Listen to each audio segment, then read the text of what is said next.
Where's our beautiful Lynn? Even though I'm supposed to be on the stage here, I'm supposed to be on that stage, but that doesn't matter. Because I can be the best president you'll ever have. He's the best president you'll ever have. How are you? Okay, this is good stuff. Everything is real good stuff. Okay?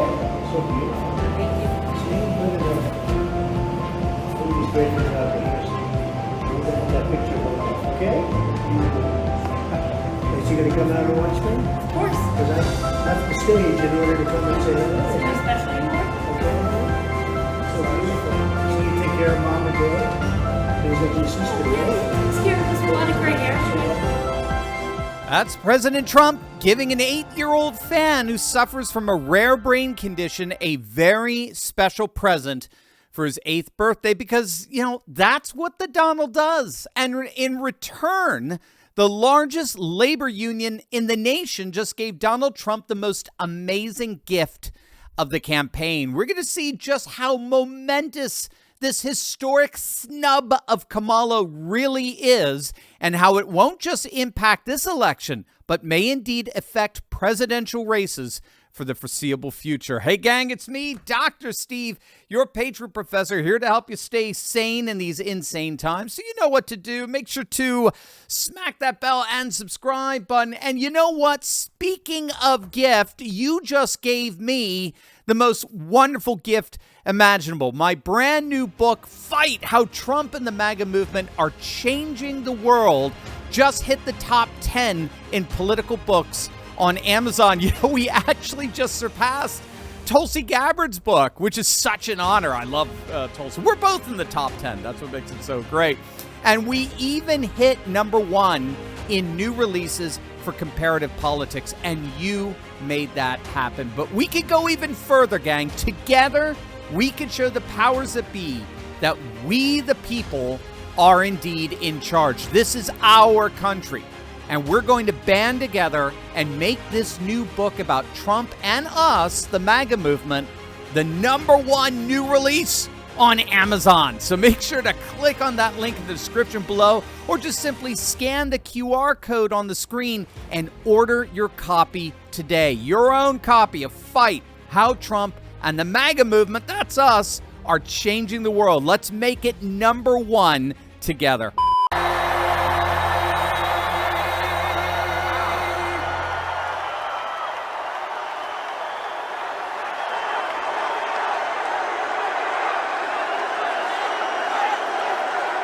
Something magical is happening here, gang. These are the scenes from yesterday's Trump rally, if you can believe it, in Long Island, New York. As you can see, it was a capacity crowd at the Nassau Coliseum. There are reports that Trump does have internal polling that shows that New York is indeed in play, which of course would mean an epic blowout in November. And we have an anticipation of that possible blowout with the stunning development that just happened yesterday.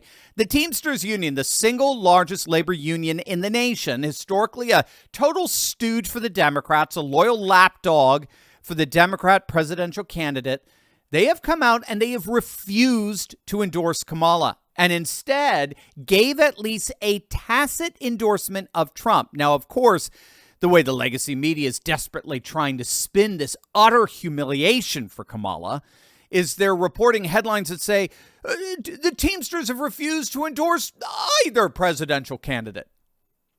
But that's equivalent to saying that the ultra-leftist teachers union refuses to endorse either candidate. There is only one candidate these institutionalized unions endorse. They're part of the establishment power structure, so they always fulfill their role in that establishment structure, which is to endorse the Democrat, just like the legacy media does. Hello, ABC.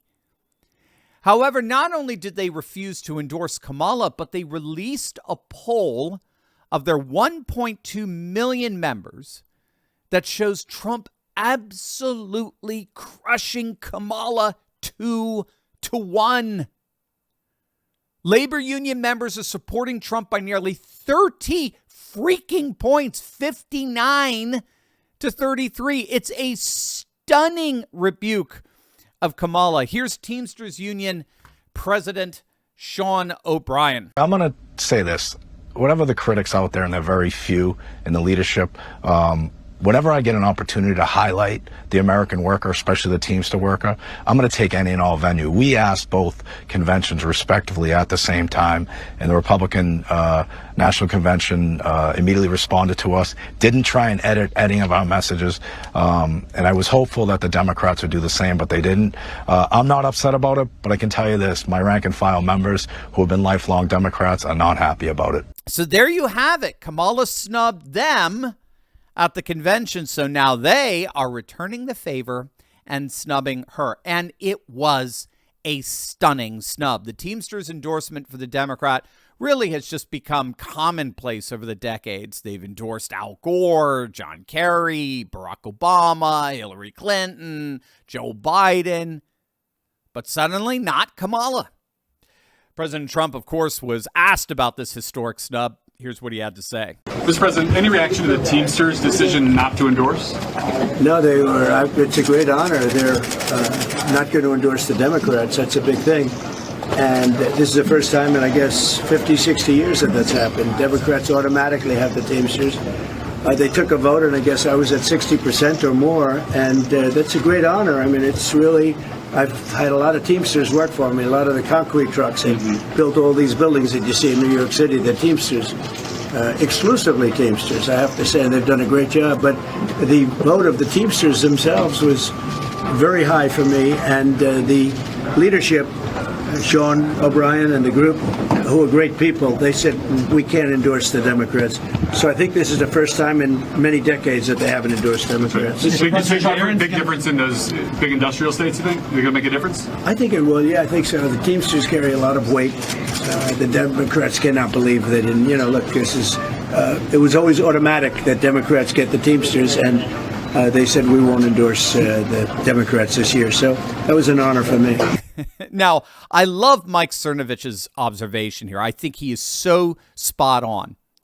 The Teamsters' tacit endorsement of Trump, make no mistake, that's what it was. It was a tacit endorsement of Trump, proves that Trump won that debate. Cernovich noted that Kamala destroyed herself among these voters where they're supporting fracking bans and gun bans. Trump walked away from that debate as a champion of the working class, and the working class voter will decide this election. Therefore, Trump walked away the winner of the debate. And this endorsement, this tacit endorsement, proves it. Cernovich went on to tweet out, quote, "I don't even know how to process the data anymore. We've never had such massive new support for a candidate. Nobody can tell you what's happening, not even me. It's just so big." And we could see that enormity in real time with that Teamsters poll. If we compare that poll to the one that was taken in July when Biden was still the Democrat nominee or presumed nominee, union workers were actually supporting Biden by 8 points in July. I mean, let that hit you. Biden was beating Trump among labor union workers by 8 points. They were being loyal Democrats. Again, it wasn't a huge lead, but it was still a lead. That support now is plus 27 for Trump. It's a stunning 35-point swing to Trump. 35-point swing. And that swing represents an equally stunning political realignment happening in the nation right before our very eyes. A political realignment that promises to sink not just Kamala, but any potential Democrat presidential candidate for the foreseeable future. And that's because of the inextricable link between the working class vote and the so-called blue wall states, particularly Wisconsin, Michigan, and Pennsylvania. It's the working class that decides ultimately who wins those states. And those working class voters, these blue-collar voters, were at least sympathetic to an old Democrat like Joe Biden. Biden had long established his bona fides with working class voters, billing himself as old Scranton Joe. And of course, that was all part of his BS stories about he was born in Scranton, Pennsylvania, grew up in Claymont, Delaware, a blue-collar family. I mean, while factually he was born and raised in those places, I mean, just the details he filled in were all nonsense. But it did resonate for whatever reason. It did resonate with blue-collar voters over the last 40 years. So this is why Biden was able to win key swing counties in Wisconsin, Michigan, Pennsylvania. These counties are inordinately working-class counties, and he needed those counties to flip to him in order to win those states. They had flipped to Trump in 2016, which took Hillary Clinton completely off guard. But as we've been saying now for weeks, these are the voters. These are precisely the voters, these working-class voters, that the Kamala campaign ends up losing for the Democrats. If you want to guarantee the loss of those counties that you need to win, Wisconsin, Michigan, Pennsylvania, then by all means make Kamala your nominee. That's what we were saying back in the summer. California Kamala. She will be appalling. She will be an appalling disaster for these working class counties. That's been our argument over the last several weeks. That's exactly what Rich Barris has been saying, the People's Pundit, Robert Barnes, Jack from Red Eagle Politics, Larry Schweikert. We've all been arguing the exact same thing. Kamala Harris is a blue-collar disaster. And now with this latest move from the Teamsters, we have total and absolute corroboration of that. Make no mistake, what happened yesterday changes everything. And it may not just decide the election in November.